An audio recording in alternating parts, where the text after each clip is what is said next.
Alors, je vais vous présenter la deuxième équipe.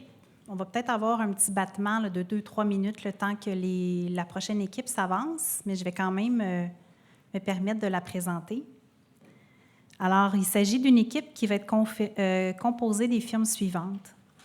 Anne Carrier Architecture Groupe A pour le volet architecture, les services EXP pour le volet ingénierie et WAA pour le volet architecture de paysage.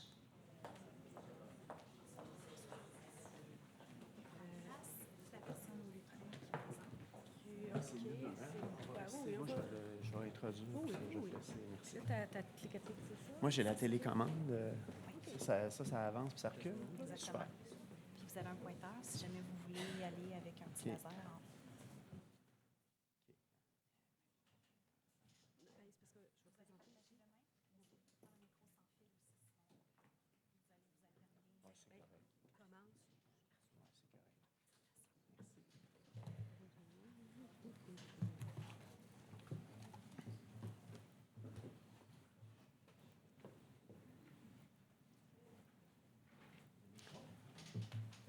C'est quand qu'on commence? OK.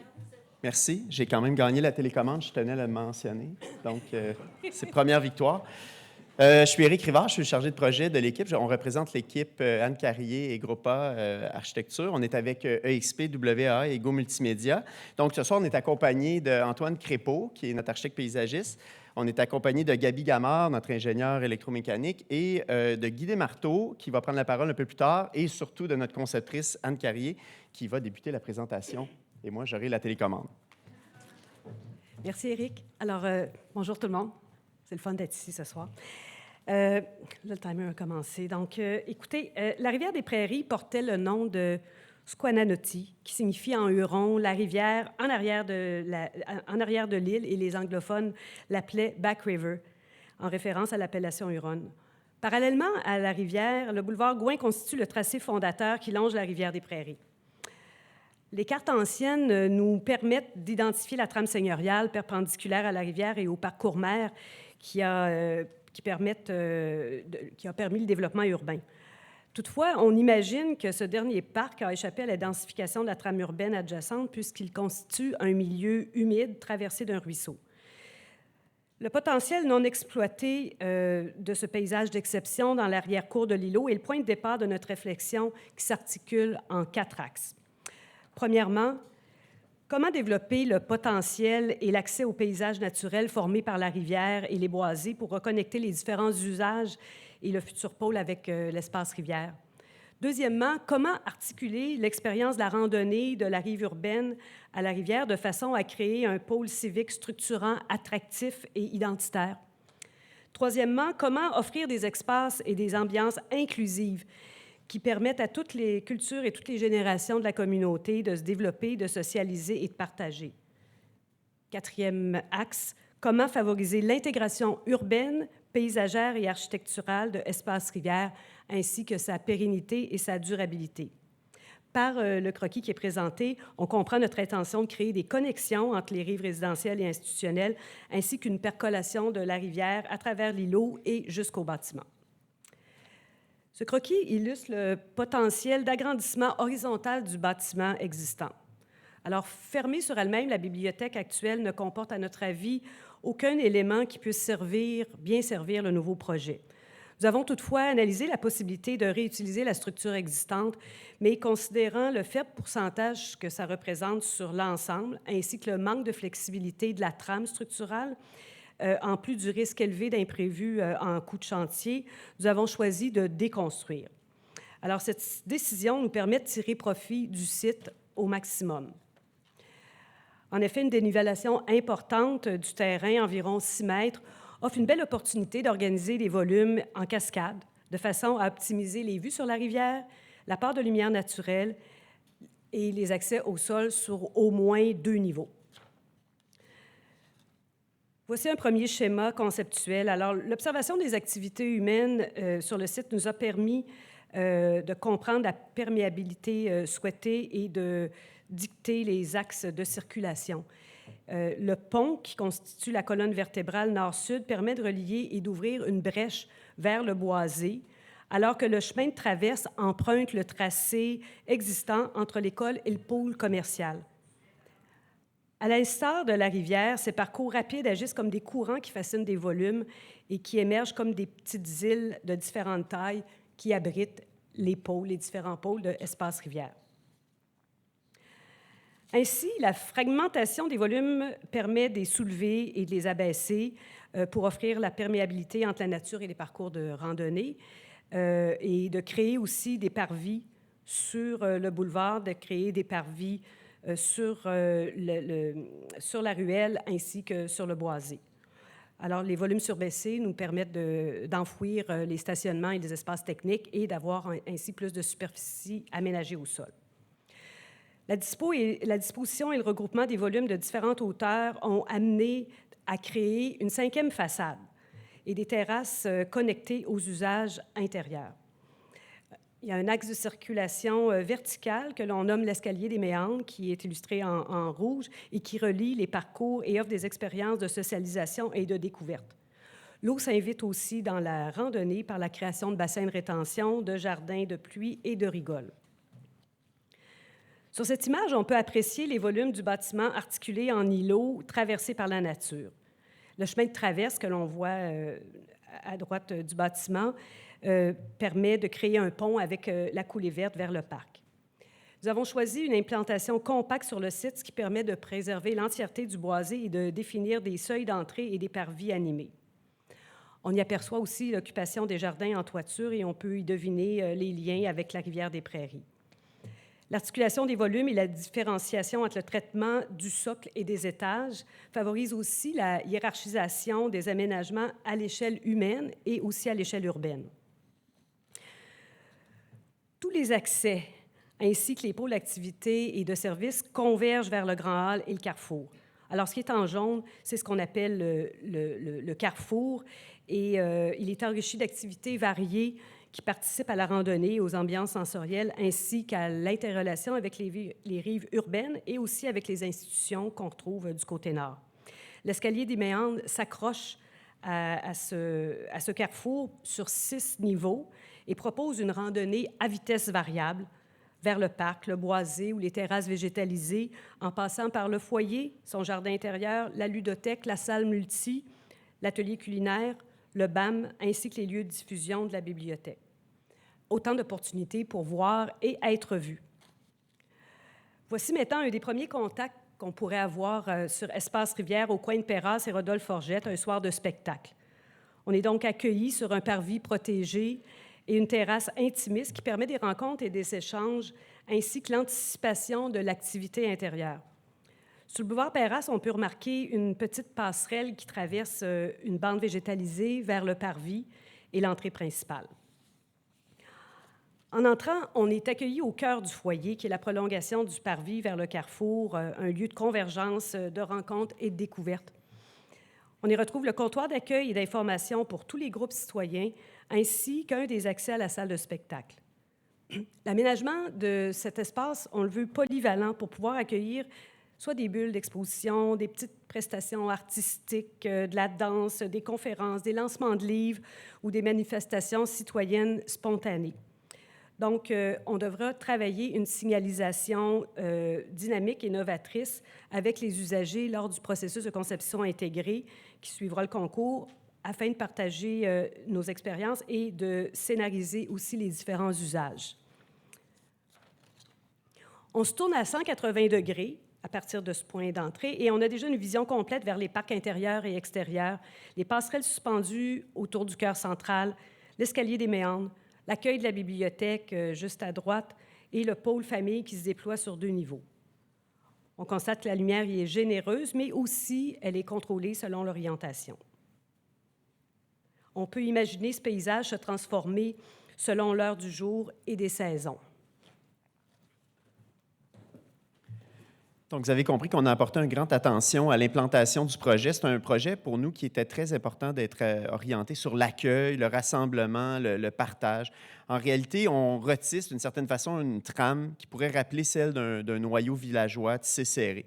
À partir de la rivière des Prairies, on l'a vu, il y a un réseau d'espaces publics qui va se déployer, formant des jardins, des lieux de rencontre. Puis ultimement, ces jardins-là, on le voit bien, par le boisé, vont même pénétrer jusqu'au cœur du projet, jusqu'au carrefour.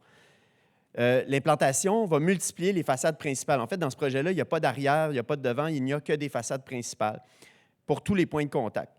C'est invitant, c'est convivial. Donc, qu'on arrive du parvis directement, il va y avoir des parvis à partir du boulevard Perras. On a proposé délicatement de repositionner l'abribus pour que tout ça forme une espèce de séquence d'arrivée très intéressante vers le bâtiment.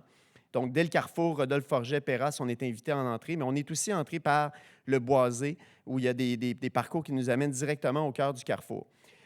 On est aussi amené à entrer par une nouvelle ruelle. C'est une nouvelle perméabilité sur le site, donc qui est très importante, à partir de Rodolphe-Forget jusque devant l'aréna. Donc, c'est une nouvelle perméabilité qui permet de mettre en relation des éléments autrefois qui étaient un peu isolés dans ce grand îlot-là, donc le centre aquatique, l'aréna, la polyvalente. On l'a nommé la ruelle Skawanotti, donc du nom de cette rivière d'en arrière, donc cette ruelle de la rivière d'en arrière. C'est une ruelle où les voitures vont rentrer délicatement sur la pointe des pneus. C'est une ruelle partagée, conçue comme une rue partagée.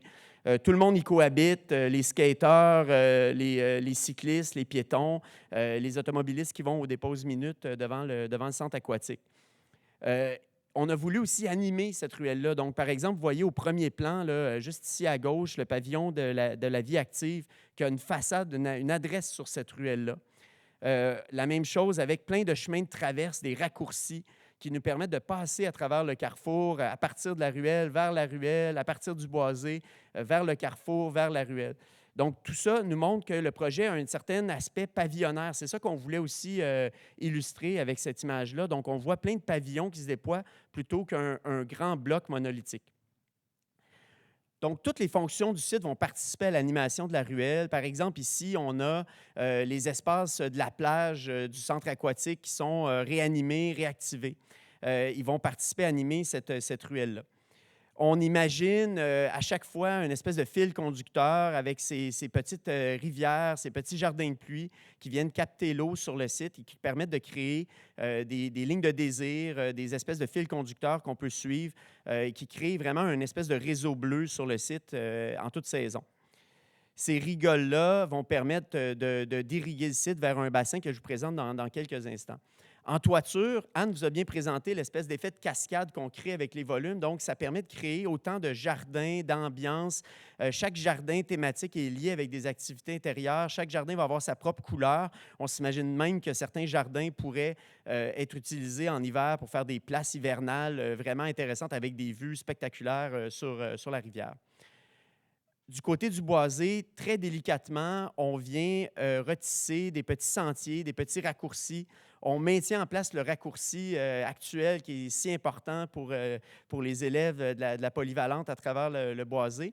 Puis, on vient délicatement réintroduire des strates végétales en remplacement des espèces envahissantes qui sont présentes en ce moment dans le boisé. Donc, on réintroduit tranquillement des forêts nourricières, des strates arbustives sur le site. Puis, on voit bien un immense bassin là, qui se dessine de rétention d'eau. C'était déjà un boisé qui était un peu humide, donc on vient amplifier ce côté-là humide. Et la passerelle nous amène directement à la place des flots, qui est directement dans l'échancrure là, que vous voyez au bout, qui nous mène directement au carrefour. Donc, à partir du carrefour, on arrive à la place des flots, on arrive au boisé et, ultimement, on peut descendre jusqu'à la rivière.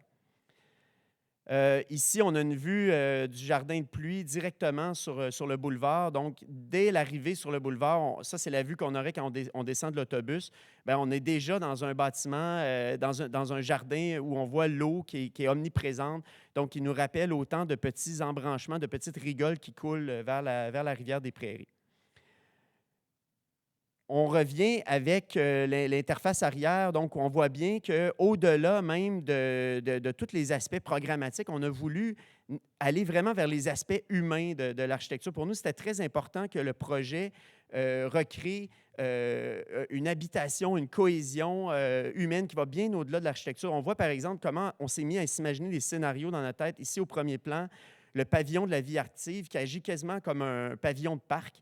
bien, on imagine qu'on pourrait extensionner cette activité, on pourrait aller louer un fat bike, des patins pour aller patiner sur le bassin gelé pendant l'hiver, aller louer des raquettes. Donc, il y a vraiment une espèce d'interconnexion avec le paysage par ce geste-là. La même chose avec le bistrot qui est directement au rez-de-chaussée, en plein cœur de l'image. Bien, on a localisé le bistrot à cet endroit-là parce qu'on s'imaginait que ça pouvait devenir une extension naturelle de d'autres activités sur le site. Un parent, par exemple, qui a déposé son enfant à la pratique de hockey à l'aréna, puis qui décide, plutôt que de se geler à l'aréna en attendant la pratique, d'aller au bistrot, lire son journal ou découvrir l'espace rivière. Donc, on imaginait tous ces scénarios-là, puis ça permettait tout à coup de créer une vie extrêmement intéressante qui va bien au-delà des certifications LEED, WELL, bâtiment carbone zéro. Donc, et c'est d'habitude ce qui est le plus difficile à faire dans un projet, c'est vraiment l'aspect humain là, du projet. C'était très important pour nous de concevoir une salle de spectacle qui était vraiment sur la coche. C'est vraiment une pièce très importante du projet. On l'a voulu centrale. Puis je vais laisser Guy présenter ces aspects-là du projet. Oui? Ah bon. Alors, quand on fait une salle de spectacle, les plus importants pour nous en scénographie, c'est de penser aux trois entités, l'artiste, l'artisan, les techniciens et le public. Puis on a on a réussi à faire une bonne ségrégation derrière qui permet de ne pas contaminer quand on fait un montage les artistes, et les artistes ne pas contaminer les démonteurs parce que les techniciens, pas grave. Et le public non plus, bien, le public rentre en salle, ils sont confortables.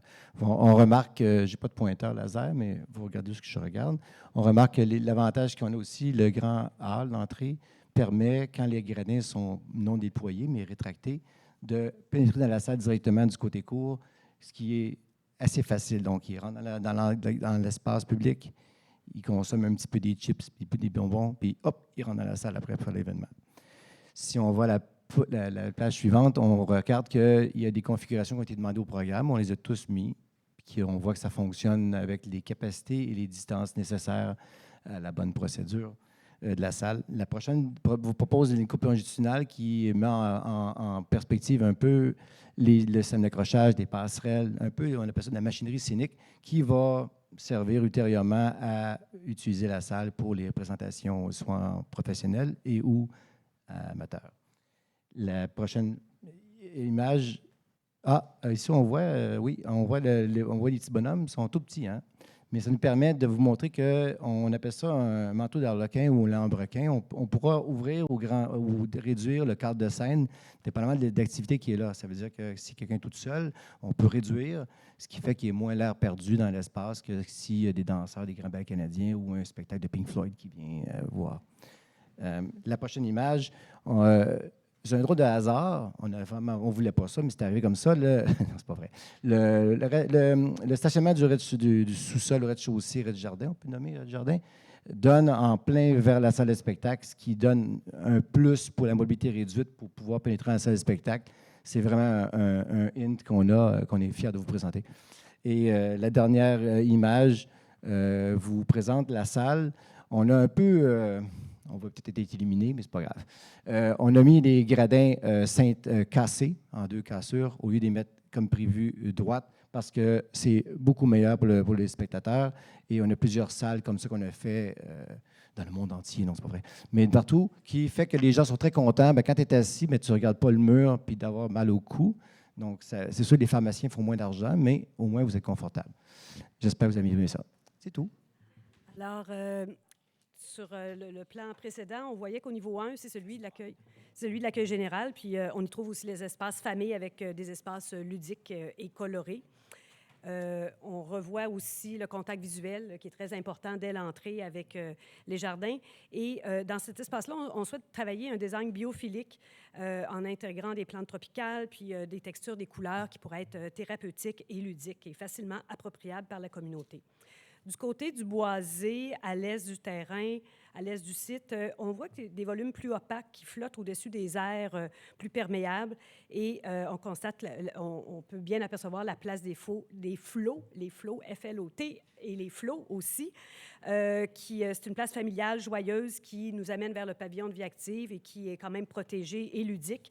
Et on voit aussi le parcours du grand escalier des méandres.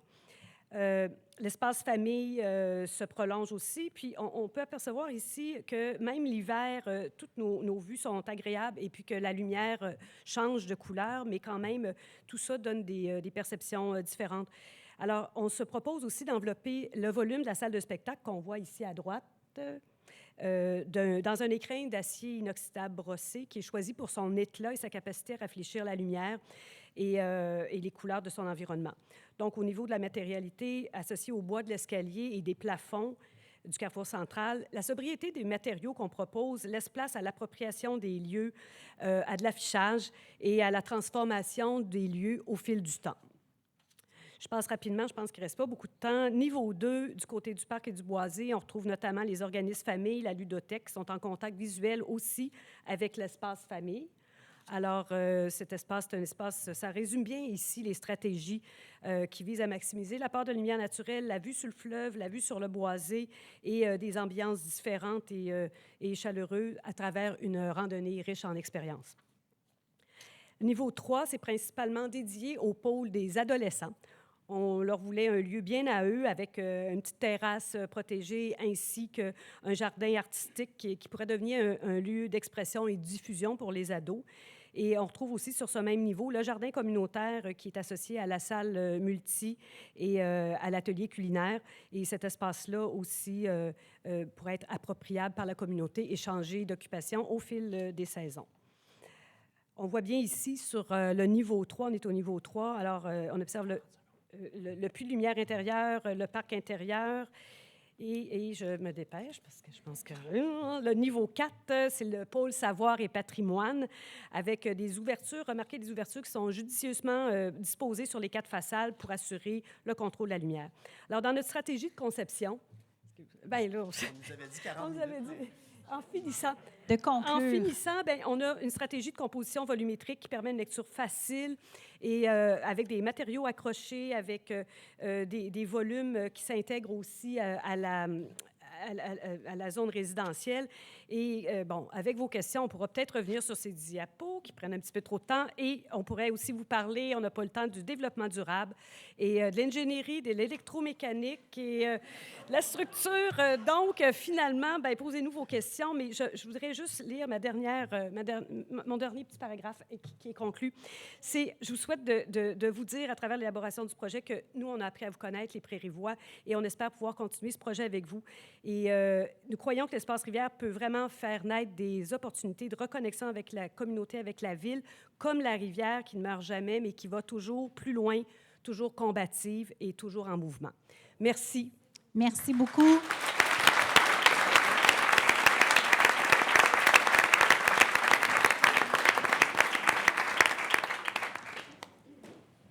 Donc, on dispose d'une période de 20 minutes pour les questions des membres du jury et je laisse le soin à Mme Sylvie Perrault de diriger le tout. Merci, Madame. Merci, messieurs. Vous avez une très belle présentation. Ça a été vraiment très intéressant. Alors, je vais laisser la parole à Jenny pour... je commence. OK. Oui, débuter. Bonsoir. Merci pour cette présentation. Très cool. Je vais essayer d'être concise dans ma question. Pour analyser les différents dossiers, on a fait l'exercice de partir de l'ensemble, la vue d'ensemble, pour aller vers le menu détail. Et ensuite, partir de ce détail pour revenir à la vue d'ensemble. C'est pourquoi le jury aimerait que vous puissiez élaborer un peu sur votre vision de base, sur votre concept. Je regardais surtout, vous en avez parlé un peu, mais j'aimerais en entendre plus sur le concept que vous avez choisi de différents blocs, différents îlots, qui pourraient peut-être en inquiéter certains par rapport à un bloc, comme vous disiez, qui pourrait être peut-être plus chaleureux ou rassembleur. Donc, pourquoi un choix de diviser les îlots et le concept de village? Et aussi une phrase qui a retenu notre attention, le boisé se soulève pour abriter le savoir. C'est une phrase qui m'interpelle. J'aimerais en entendre plus. Qu'est-ce que ça veut dire? Où ça s'en va? Et comment ça se traduit? Pour répondre au caractère spécifique du lieu, de la communauté et des attentes de la ville. Voilà. Et c'est une question... Est-ce qu'on sait ce que c'est? Question multiple. On va essayer d'y répondre le mieux possible. J'ai perdu même le début. C'était, oui, pourquoi... La vision de base, le Pourquoi concept. la division de base? Bien, écoutez, je pense que vous avez... En fait, on ne veut pas diviser. On a parlé de pavillons ou d'îles ou d'îlots. L'idée, ce n'est pas de diviser les volumes, mais bien de les réunir par le carrefour. Je ne sais pas si Eric... et bien sûr, il faut circuler dans un bâtiment. Donc, les circulations, les circulations les plus rapides du nord au sud, de l'est à l'ouest, ont été développées. Mais l'idée du carrefour et de la randonnée à l'intérieur du bâtiment a fait en sorte qu'on a pu développer cette idée de petits îlots. Aussi, on voulait optimiser les vues. On vous a dit, on veut optimiser les vues. La part de lumière naturelle, c'est sûr que quand on a un volume monolithique, bien, on perd un peu. Il y a toujours des volumes qui ne sont pas affectés auxquels on ne peut pas accéder. Donc, c'est un peu, je ne sais pas si ça répond à tout cas, du moins la première partie de votre question. La deuxième? Ce schéma-là est très important pour nous, puis ça explique bien. C'est-à-dire que Je vais mieux être debout. ce qu'on voulait créer, c'est du vide, en fait. Tu sais, on s'imaginait que le carrefour était intéressant dans toutes les rencontres humaines qui vont avoir lieu, dans les rencontres impromptues.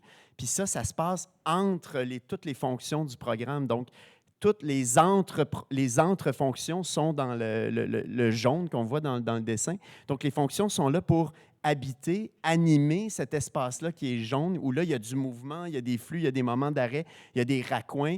Et c'est là aussi, dans ces raccoins-là, qu'on voit pénétrer le paysage, notamment le boisé. On voulait vraiment, schématiquement, que le boisé rentre en plein cœur du projet. Donc, il y a une échancrure qui est créée à la place des flots, qu'on a nommé la place des flots. Puis là, on voit vraiment le boisé qui rentre directement au cœur du projet. Donc, c'est ça qui est difficile à faire. Puis c'est ça l'image un peu de la ville. Puis on connaît toute l'idée du cœur de quartier. Mais tu sais, le fun ne pogne pas juste dans l'église, il pogne sur le parvis de l'église. Là, donc, dans le cœur de quartier, c'est intéressant d'avoir tous ces espaces-là, ces vides-là entre les fonctions, où on s'imagine que c'est là que ça va s'enflammer, puis qu'il va y avoir des rencontres impromptues. C'est intéressant d'aller voir un spectacle, mais c'est drôlement intéressant d'être à l'entracte puis de prendre un verre, puis là, c'est là que ça va se passer aussi. Fait que c'est vraiment ça qu'on s'imaginait, que toutes les activités allaient avoir une extension dans le jaune là, qu'on voit ici. Le jaune, c'est vraiment un liant entre toutes les fonctions. Alors, c'est ça qu'on a essayé de dire et d'exprimer, et qu'on va mieux vivre en construisant le bâtiment. Trop de questions? Guy nous rappelle qu'on est trop long. Trop long. OK. Merci, Guy. Merci. Je vais passer la parole à Fort pour la deuxième question. On avait prévu 7 questions sur une période de 20 minutes. Alors, juste pour vous donner un peu de... Donc, on vient de s'éliminer 4 questions. C'est ça. J'avais une question quant à la ruelle.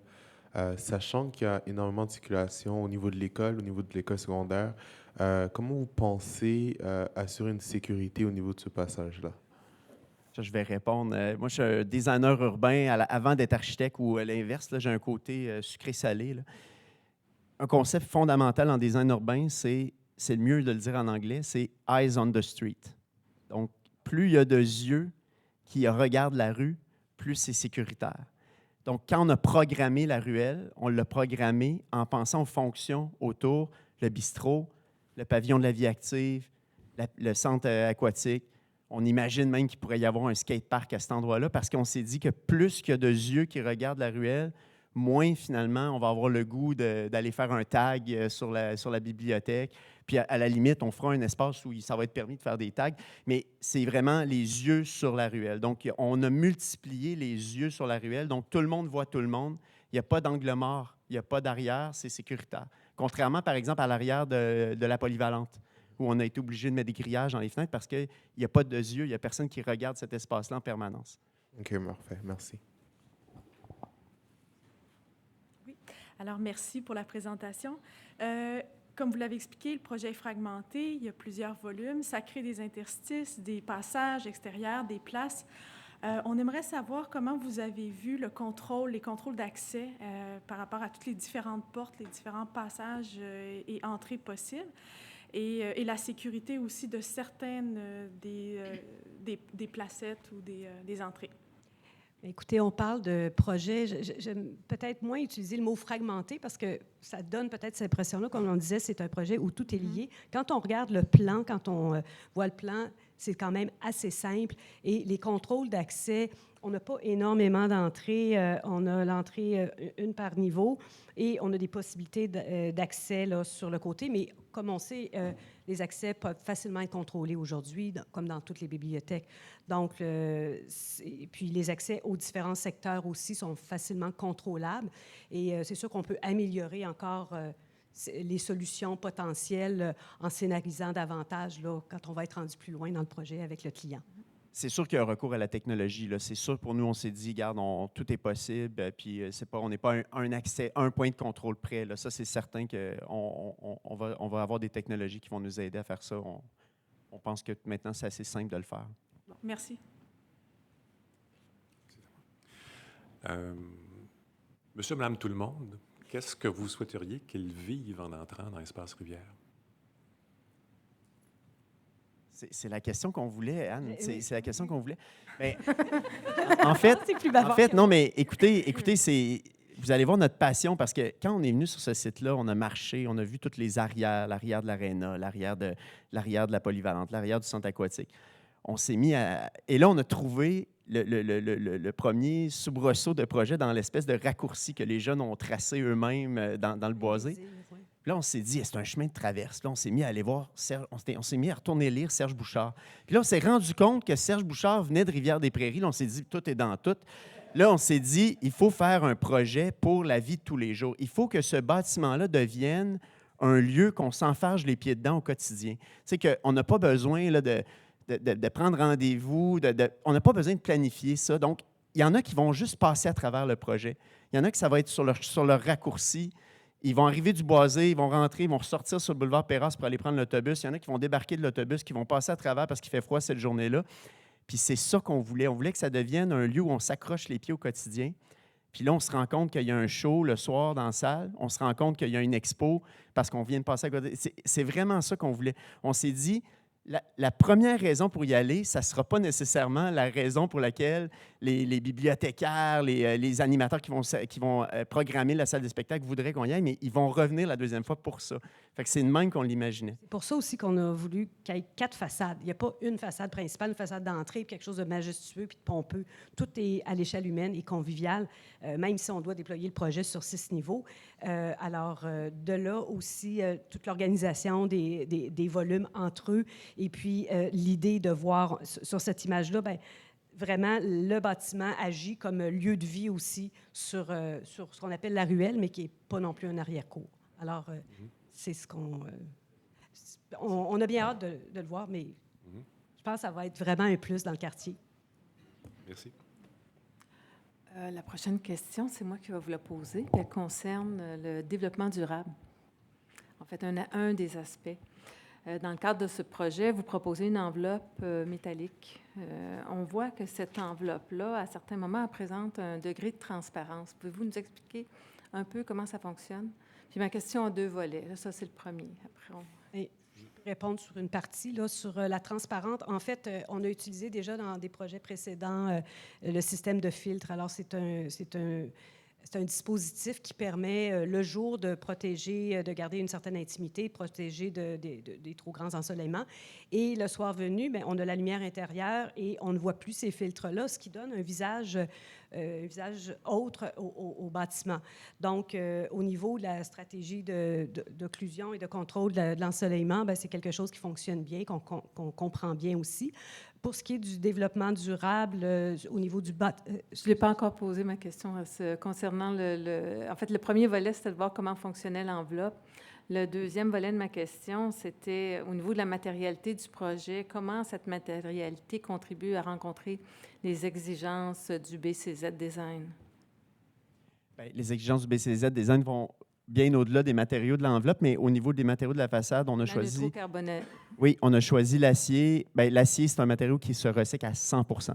Donc, ça, c'est direct. Et l'acier, en plus, qu'on va utiliser est composé de 35 de matière recyclable. Donc, c'est 35 de matière recyclable, mais à la fin de la vie utile du bâtiment, dans 70 ans, par exemple, ou 80 ans, bien, c'est recyclable à 100 Fait que ça aide. Mais le BCZ va beaucoup plus loin. Là. Fait qu'on a notre ami BCZ qui est avec nous.